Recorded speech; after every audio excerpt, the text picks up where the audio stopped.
Are card payments even accepted in this post-communist country? How do you exchange money? Can you pay by euro? What the hell is this?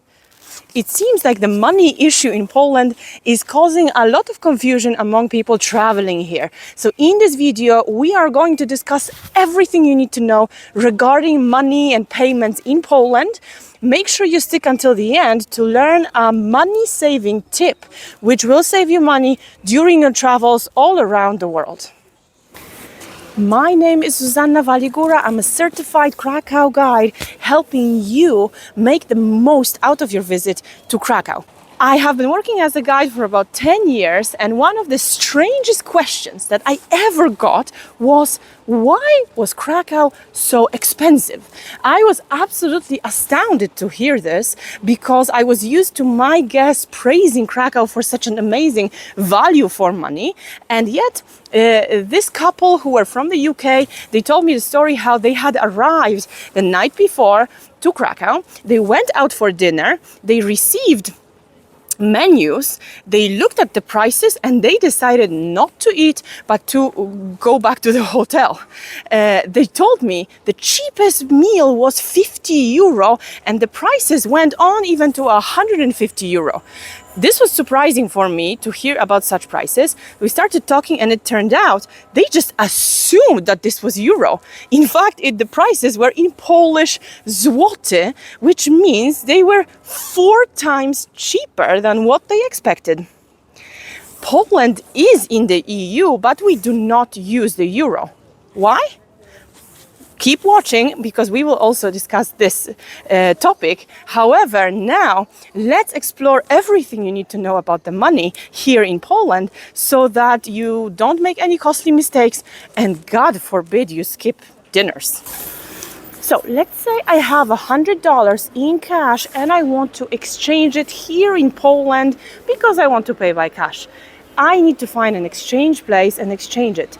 What will be my rate? How much am I really going to get for my $100? Let's use Exhibit A to discuss it.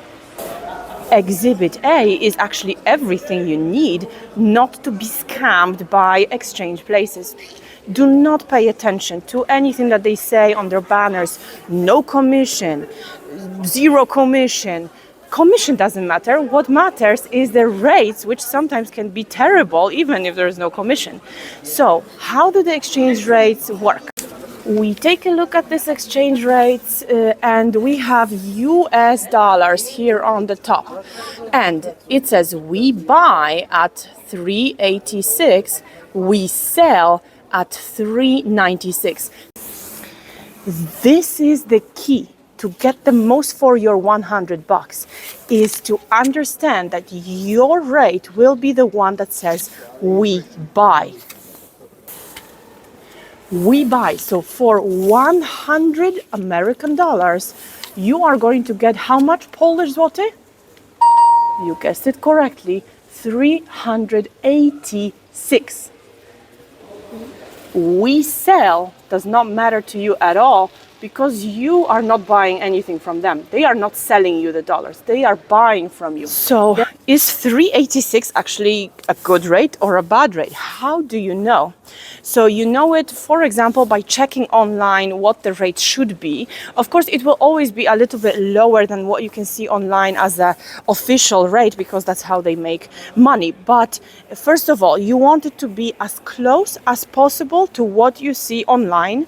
Second of all, if you don't want to look online, the general rule is that the we buy and we sell should be as close together as possible.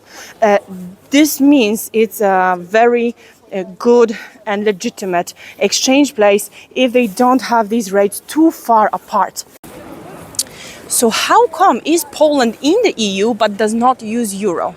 European Union is an economic and monetary union, and there are separate regulations that are connected with the monetary union, separate with the economic union. Out of 27 countries in the EU, there are 7 which do not use euro. Only one of them actually really negotiated their way out of it and completely opted out of euro, and this is Denmark. The other countries, Bulgaria, Czech Republic, Poland, Hungary, Sweden, and Romania, they are supposed to introduce euro when the economy is good enough for it.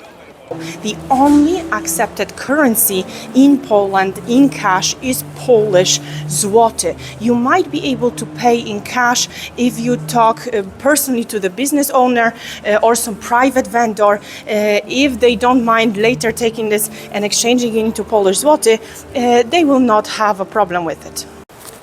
So do you actually need cash in Krakow? Not really. Credit cards or debit cards are wildly accepted. Even small souvenir shops, taxi drivers, of course bigger stores, restaurants, everyone will accept credit card payment. We even have toilets in Krakow which accept credit card or debit card payments. Maybe only very small vendors will only take cash, and also you might need some cash for tips. Hello. It's time for the bonus tip that will save you money all around the world. I told you it would be at the end of the video, but whatever, let's do it right now. So, wherever you are in the world that has a different currency that your card is in, and you pay by card, it's almost always better to pay local currency. I am telling you this because this is very counterintuitive. You enter the card and it asks you local currency or US dollars, for example. And automatically you would say, okay, US dollars, that's my currency. But usually this is a mistake. You should be paying in local currency. Why? Because if you pay in local currency, then your card provider, Visa, MasterCard, whatever, they will be doing their rate, which is usually a pretty good one. If you decide to pay in US dollars, then either the local merchant or the local bank, wherever you are, they will be doing the exchange rate, which is usually worse. So even though it sounds counterintuitive, when you travel, always choose local currency when you pay by card. It's time for your final test. We have a place which displays the rates outside. Great rate for USD, 408, no commission. So this is the final exam, like I said. Is this your rate that you will get? Will you get for our 100 bucks? Will we get 408 Polish Zloty? Yes or no? No. This is the rate we sell if we want to buy dollars from them, which we don't want to do that. So inside every single exchange rate place is forced by Polish law to show both exchange rates. So somewhere inside you will always find both of them. Always make sure you look at both of them. So I really hope this video made you a little bit more comfortable and confident about your visit to Krakow and the payments here.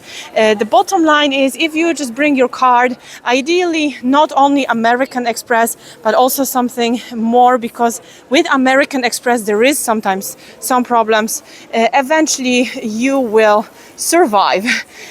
So thank you very much for watching. Please remember, if you go to tourtailorkrakow.com, if you book any tours, please make sure you mention YouTube. This is going to get you a special discount and a donut. Why not?